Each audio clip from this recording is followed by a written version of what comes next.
Speaker.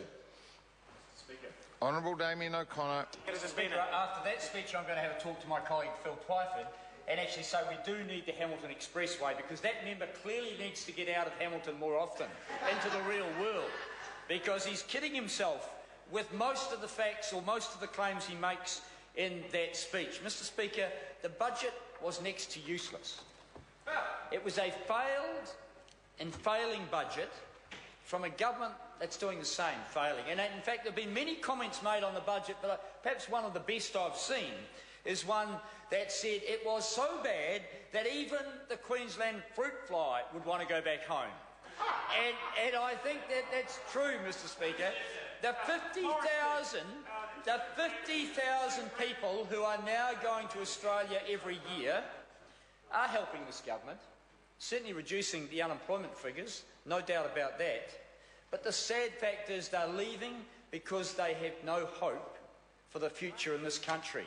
And that is a sad indictment on 4 years of a national government, on 4 budgets that have failed to deliver any vision whatsoever for this country, Mr. Speaker.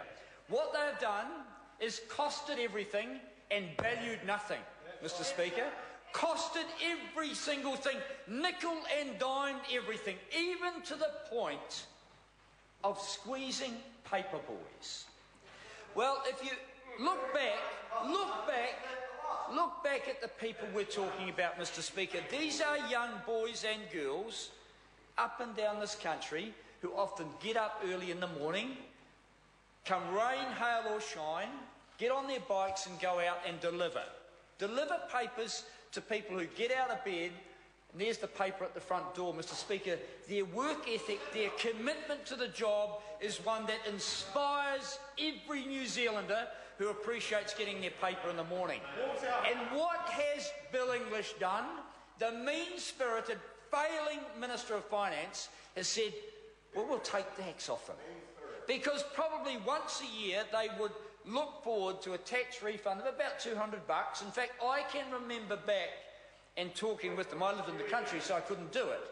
But I can remember talking to friends who would get that money, and that was a huge bonus. The inspiration for a year's commitment, Mr. Speaker. And Bill English has scuttled them. And why? Well, because in 2009, the government gave billions of dollars in tax cuts to the most wealthy in this country. Mr. Speaker, they cut $13 million from adult and community education at a time when they knew there were going to be people put on the unemployment scrap heap. They knew there were going to be people who needed to upskill and find some inspiration. No, they chopped it for $13 million and gave billions of dollars to people who probably, for the most part, didn't even notice the increase in their income. Didn't need it. They didn't need it. They didn't need it. And then, of course, to top it off, the National Party increases GST, the most regressive tax, arguably, that we have. The more people have to spend to live, the more GST they pay, Mr. Speaker. Bill English, and Mr. Williamson there, because he's one of them.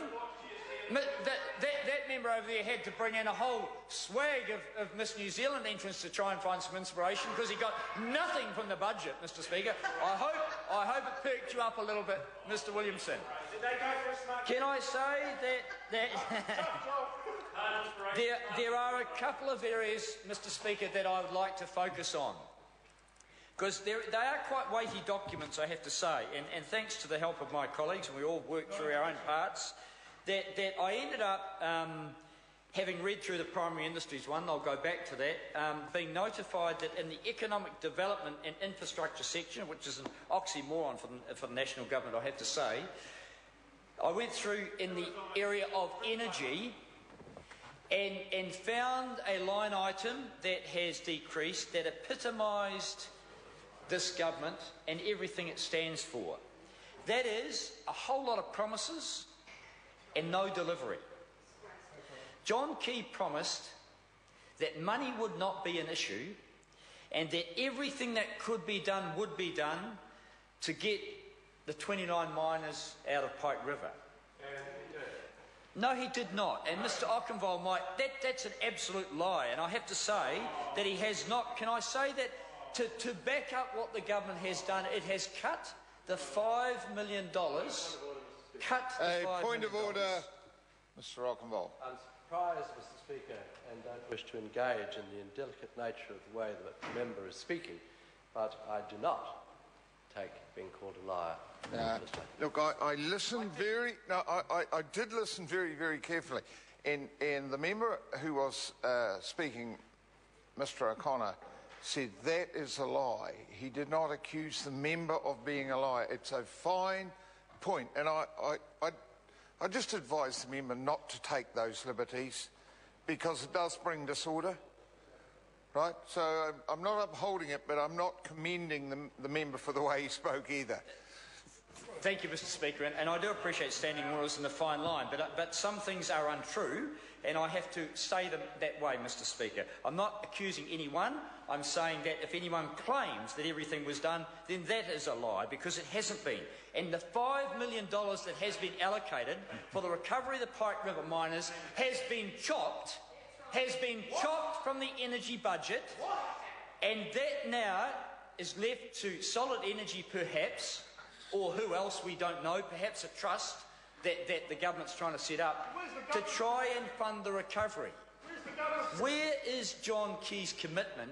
Where is the National Party's commitment? Because they made a song and dance about it at the time, and I'd have to say a lot of people hung their hopes on that, and I welcomed that commitment. But like so many other things, promises of jobs, promises of economic growth, promises of growth and innovation, the national government has simply not delivered. Well, the previous member got up and said, oh, growth in every quarter. More likely a quarter of the growth in every quarter, because every single figure that John Key or Bill English has put up in terms of job numbers, job creation, none of those targets have been met. And I suggest that none of the targets in this budget will be met either. It is a zero budget because they didn't want to make any promises. No, they wanted to have estimates and forecasts, but no promises, because they haven't delivered. They have not delivered on any promises to this. Mr Speaker, the four objectives could be summarised in one word: sell, sell, sell, sell. 4 state-owned enterprises, sell them. First up, why? Because John Key and this government have promised their mates on the New Zealand Stock Exchange that we will deliver you a bundle of toys so you can go and play with them. And so we will give you some shares to trade, our blue chip shares, so, you know, they'll hang around for a wee while. But we know that ultimately every one of those state-owned enterprises and all those mums and dads shares, and in fact, Mr Speaker, the promise to have mums and dads at the front of the queue is also a lie. It is a lie because it cannot be delivered, and the government has stated so very quietly, they cannot deliver on the promise that mums and dads will be in the front of the queue. That is a lie, and it should be stated in this House, because we have an obligation as the opposition to identify the untruths and the failed promises and the failed commitments of this government. Mr Speaker, we have got a plan going forward, and it needs growth in the primary sectors, Mr Speaker. We have seen in the next lot of documents here in the primary sector cutbacks to biosecurity funding, Mr Speaker. In a number of areas, Mr Speaker, we have seen cutbacks, and can I say that I am horrified. $6.8 million in so-called cost savings in biosecurity policy, Mr Speaker. We've then got a $5 million reduction in domestic biosecurity surveillance, Mr Speaker. The very system that picked up the Queensland fruit fly is going to be cut. Unbelievable. And this is the government that claims they have a vision. Well, no, actually, I don't know whether they have claimed that. Perhaps that's a lie. I do not want to say that, Mr Speaker. I don't think they've ever claimed to have a vision. I don't think they've ever done that. They said they have a plan. Well, the plan is about selling state-owned enterprises. It's about squeezing teachers at schools. It's about trying to break unions and dumb down Labor policy.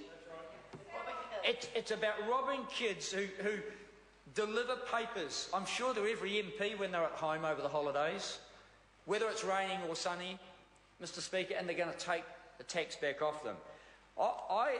There are no words too strong to describe the injustices and the unfairness that this budget, as a continuation of current government policies, has failed to deliver. There is no hope, there is no vision. The Labor Party will develop policies that will offer, at the next election, Mr. Speaker. Oh, well, we've got plenty of time because at the moment, Order.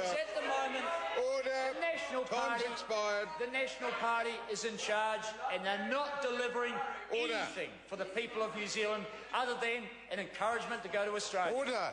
I've cautioned the member. No one stood up, Mr. Speaker. Chris Ockenvold. Thank you, Mr. Speaker. Normally